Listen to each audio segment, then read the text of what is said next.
আসসালামু আলাইকুম। কি খবর, সবাই কেমন আছেন? শুভ সন্ধ্যা। সূর্য ডুবে যাচ্ছে, এখন সন্ধ্যার টাইম। এই তো আর 10-15 মিনিট আছে মাগরিবের আজান দেবে।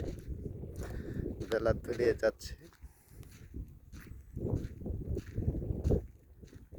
এটা হলো গাড়ি, সবাই দেখতে পাচ্ছে। বেলা তলিয়ে যাচ্ছে, কিছুক্ষণ সময় আছে আর।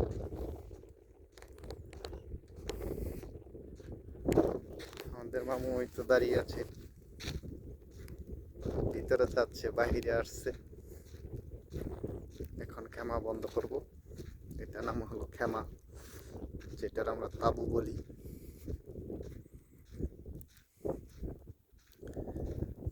এবার কি মামু বন্ধ করে লাবা অনে মামু খারাই রয়েছে, বন্ধ করবো, রেডি হয়ে রয়েছে।